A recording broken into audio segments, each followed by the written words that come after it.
Welcome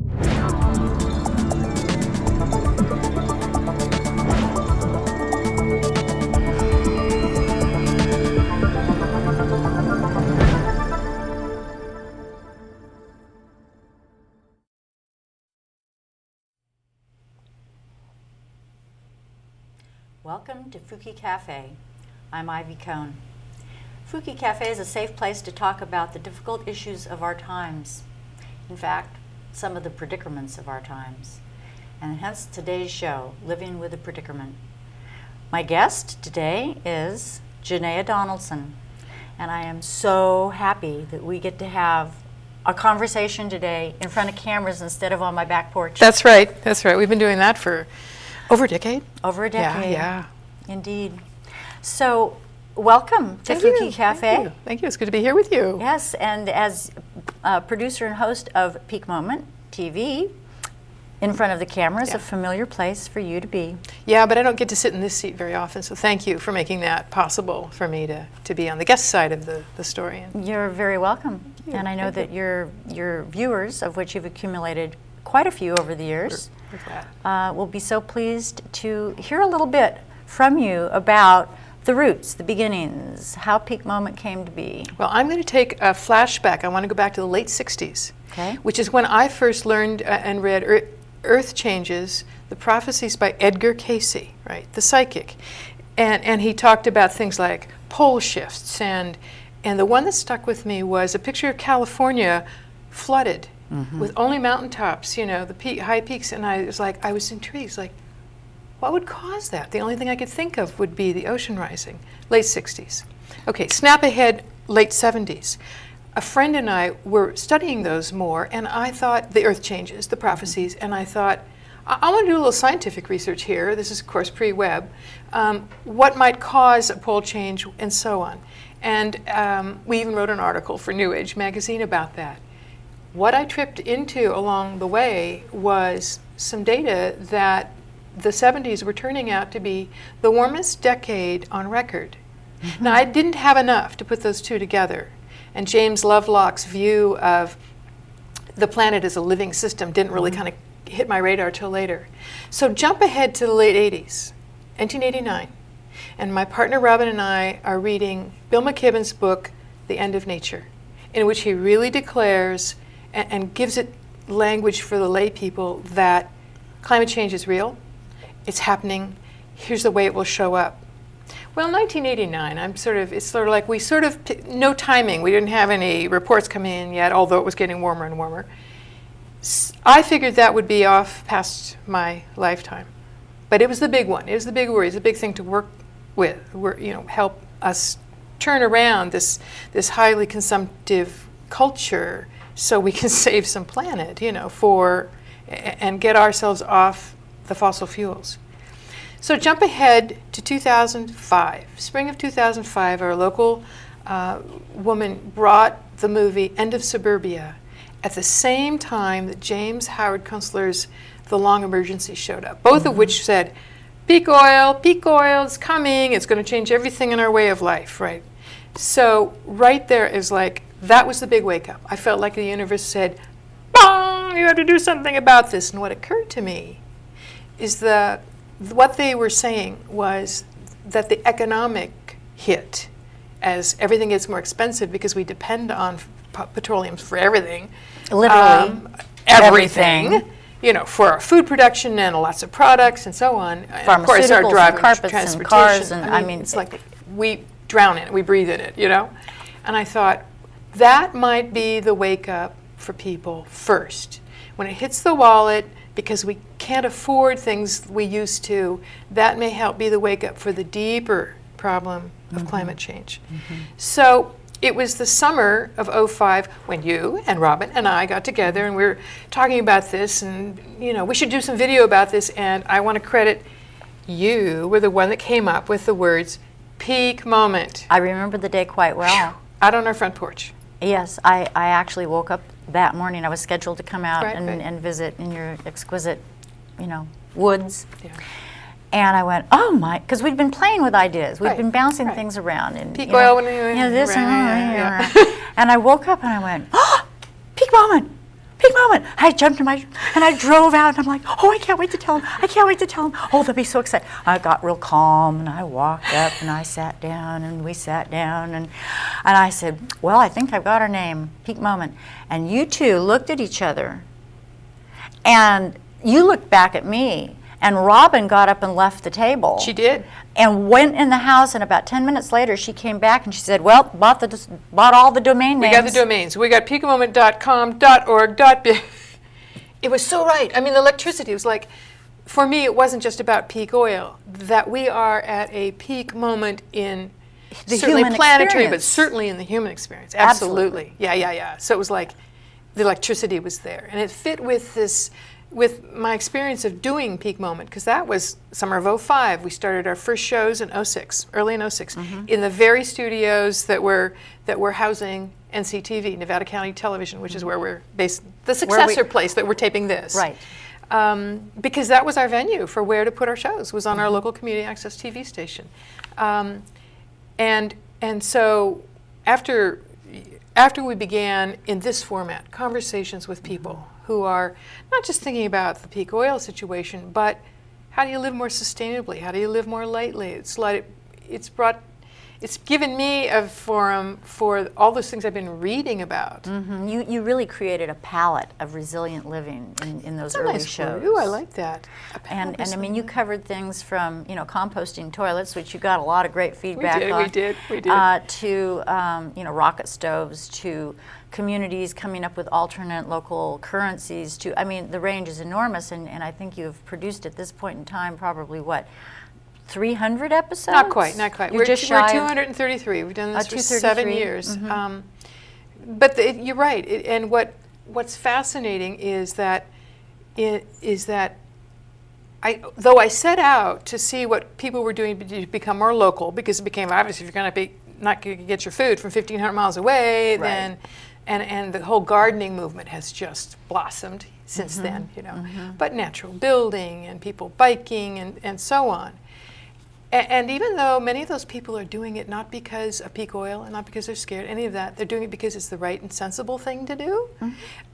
Robin and I have come away so inspired because so many people of good spirit, doing right things, trying to find ways to cooperate with each other. It's not what you're going to see in the mainstream press. I mean, I think that what I really realize is that it's not totally under the radar, but it's sure a little quiet piece of the radar over there. We started, it was in that first summer of '06, we did a trip to the Pacific Northwest and Central California and taped maybe 80 shows that we produced in the next few years. Yes, what you do in the winter. All year round, but yeah. Right, but I mean, getting the shows produced that you taped. So, and that's when we got on YouTube. YouTube was just getting a start, and one of our guests said, you ought to be on YouTube, a nice young guy. And so we did, and so we are on the YouTube channel. So those are some of the threads, and what I didn't expect, I must say, is even though we've been at this for 7 years, wonderful, inspiring stories, I don't think I ever imagined the predicament deepening as quickly as it has in the last 3 years, 5 years.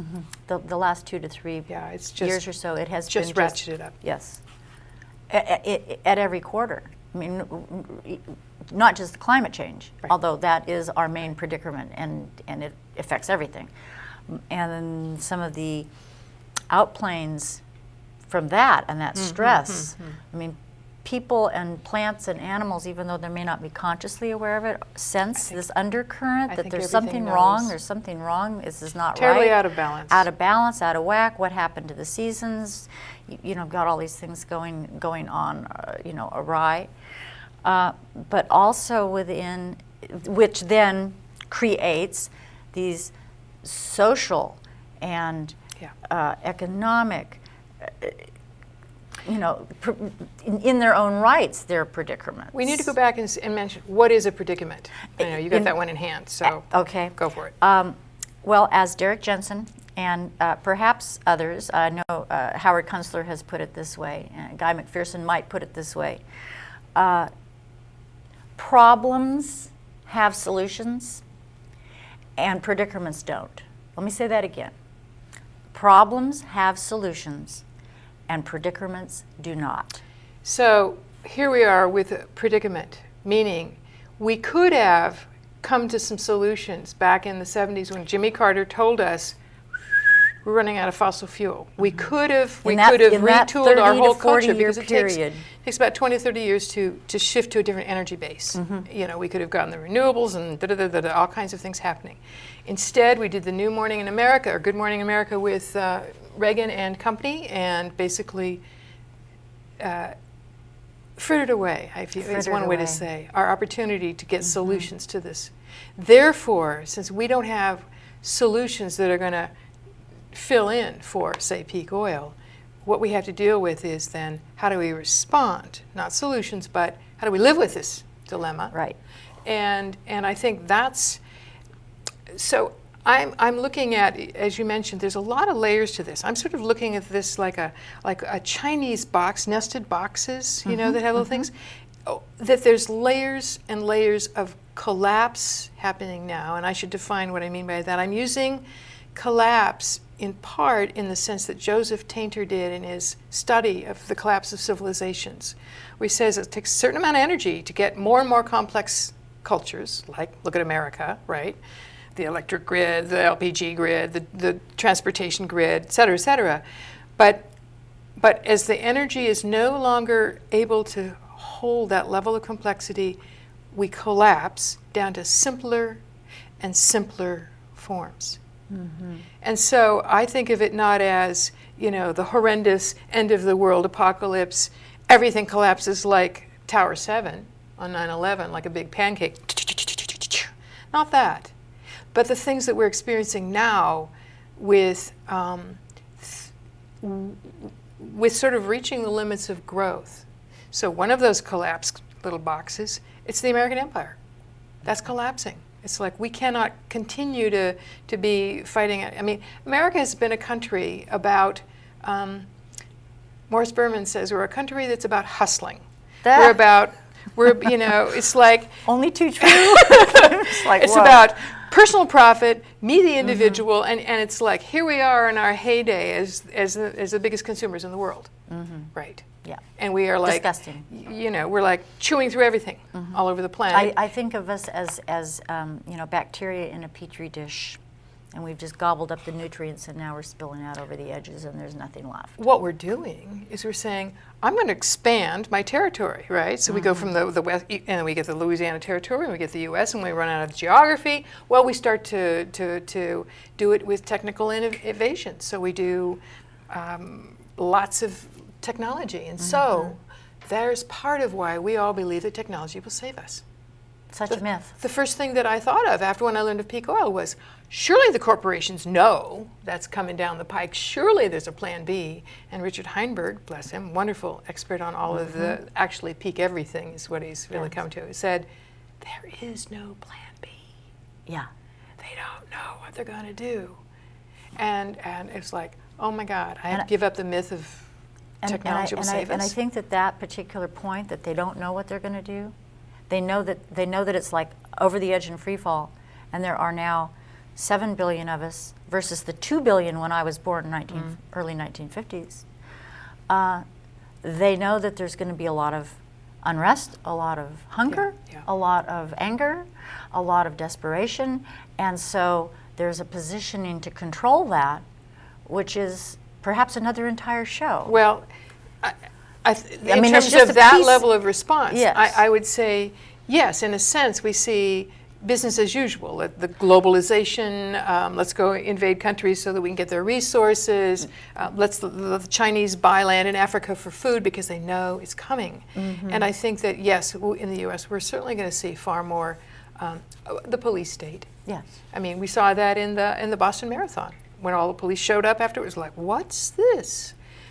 Dmitry Orlov, who watched the collapse in the USSR and is just giving us we're example right on example. we're doing it the similar way to Russia in levels of financial and political and cultural collapse. Lack of trust between people is part of that cultural collapse, and it's going to be worse in America because we don't have a country that houses everybody. We don't have a medical system. That American hustling individualism, kind of you can make it yourself individualism is not going to, it's like we don't have a safety net here. No, one of the points that Dmitry has made is that in the Russian collapse, the people already were, for the most part, having their own kitchen gardens uniformly throughout the population. And they were living in government buildings, so they didn't have rent. They weren't getting kicked out of their houses. Right, there was not going to be any eviction, and there were, so they, in a sense, had done some pre-collapse, if you will. Yeah. Yeah. And the general population was somewhat prepared emotionally and psychologically and physically to withstand the full-blown collapse when it hit. Right. Americans are absolutely not prepared. A little bit. I mean, if you take, you know, Nevada County has a population of about 100,000, and I would imagine that out of that 100,000, how many actually are growing their own food? It's not. No, that's right. 90% by any means. Or let's look at preparedness even for climate change. I mean, that's one of those sets of collapses is, yes, the American empire is coming down and the whole global corporate drive is really collapsing. Industrial civilization is collapsing. But all of those nest inside the larger box of climate chaos. And the big one is, of course, the climate chaos. You're right. And I think that it has accelerated so quickly. I thank Guy McPherson, who's the professor emeritus in environmental studies from Arizona State. His website, Nature Bats Last. Get that? Nature Bats Last. Yeah. Kind of humbling to remind us, you know, that we haven't got any guarantees that the human species is going to keep coming. No, in fact, there's a body of information building that shows that, in fact, we are looking at what is called near-term extinction. Just before you jump into that one, though, I want to mention that on his website, what I appreciate is that he's compiling the latest reports from science that are on each of the 12 tipping points, which he brings out, so you can see the latest news. One new one that was added was from BP. BP, right? British Petroleum came out in January that basically said we're going to be at 4 degrees C increase by not 2100, not 2050, but 2030. That's only 17 years out. 17 years out. 17 years out. And so Guy, as you say, brought up the notion, well, you know, by the time we have that kind of accelerating chaos, one of the major factors will be huge dust bowls like we had in the 30s in the big grain growing regions, meaning that habitat gone for growing food for humans. That's the collapse that he sees that will lead to what he believes is, take a deep breath, human extinction. That's, I mean, you know, it's enough to think about the chaos, but to think that this, well, I mean, we're a youngster species, but still.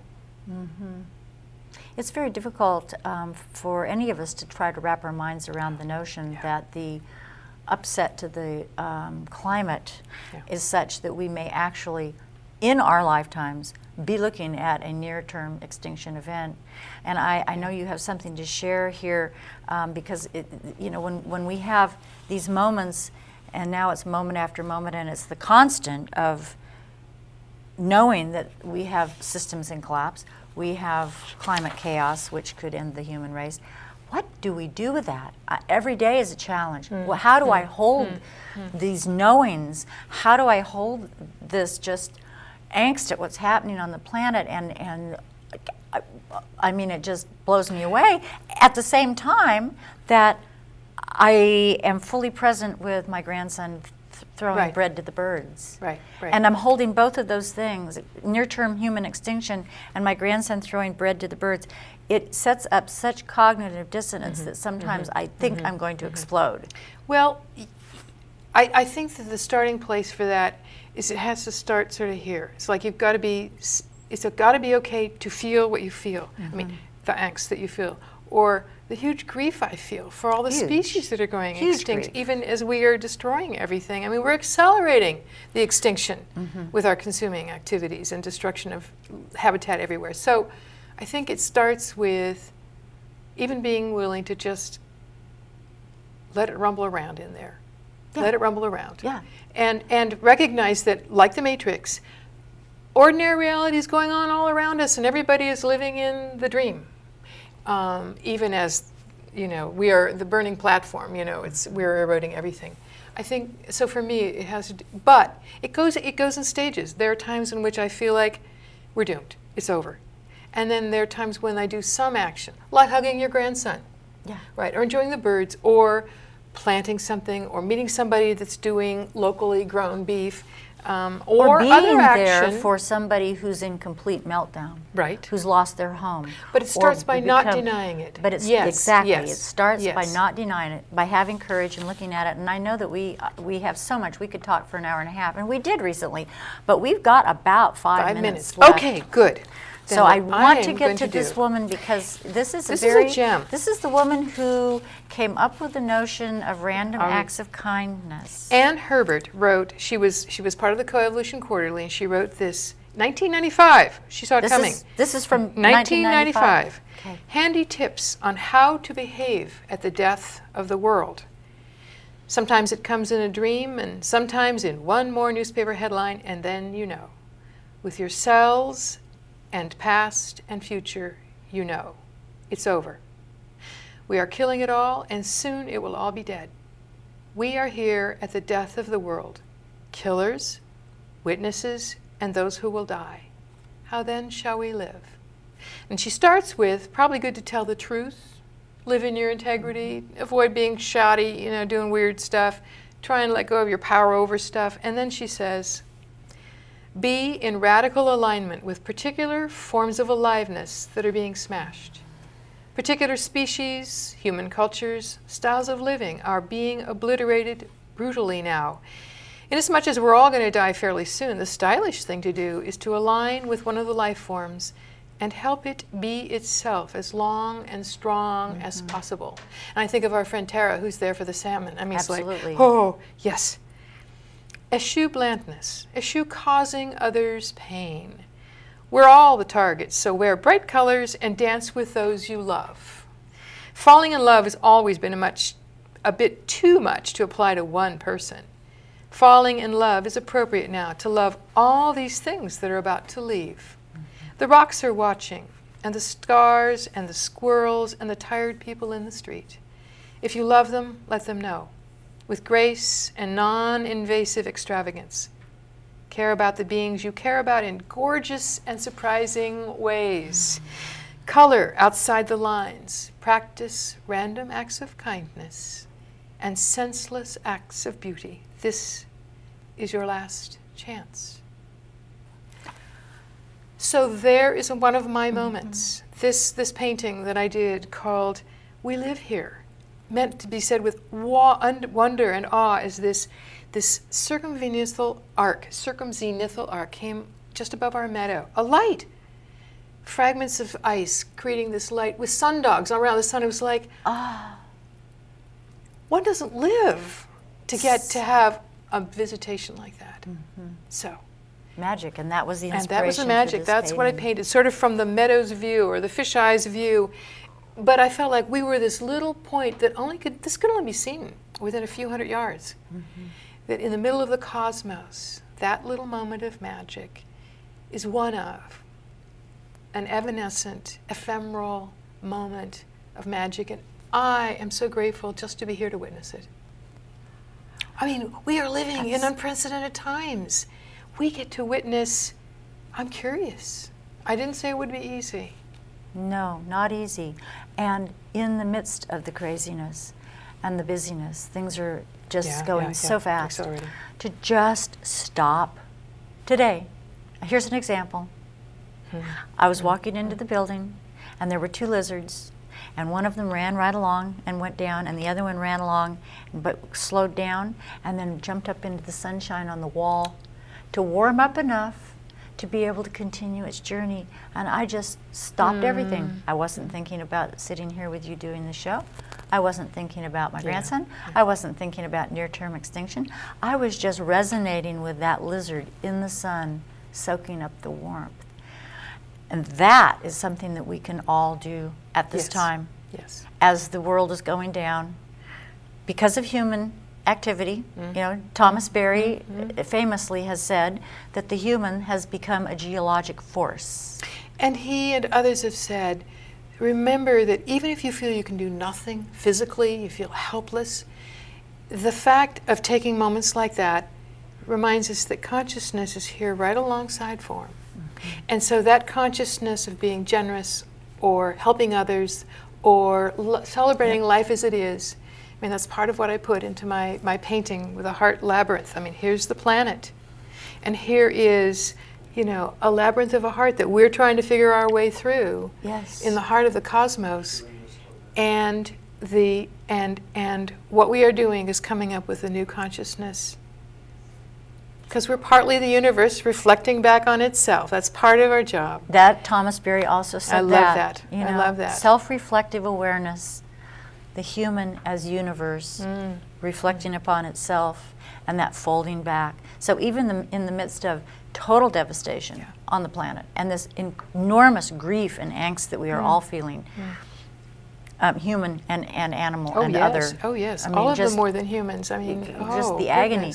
There is an emergence that's occurring. It's the emergence of the new era, whatever that may look like. And there is that folding back and that self-reflective conscious awareness. And if we can be with that and be that and help to minimize the suffering of those around us. Perhaps in this last, I think, minute or so, we should take a very quick look at that beautiful painting that you just referred to. Thank you. And just, my dear, it's just been so nice to sit here and chat with you. It's gone by that quick. Absolutely. They always do. They always do. You know, maybe we'll catch up with each other again in the same place and do another one of these. I want people to know that out there in the universe, they can get a hold of more information, fabulous information at peakmoment.tv, www.peakmoment.tv, as well as Peak Moment on YouTube. Fuki Cafe is also able to be seen on YouTube. And so I think we have that last beautiful still. What was the name of it again? I call it the Planetary Heart Labyrinth. Planetary Heart Labyrinth. And here it is. Yeah. Okay. On the matrix of the interior of some titanium atoms. So the little blue lights are like stars, and yet they're the inside of a titanium atom. Wow. So we are, you know, we are participants in this glorious universe. And my prayer that I was thinking as I did this is for all of the more than human peoples, the animals, the birds, the habitats, the water, the fish, the bacteria, the lizards. Yes. That we can hopefully save the world for them, even if we're not going to. Even if humans are not going to be here. And on that note, we are going to wrap up and say thank you for joining us for this Fuki Cafe.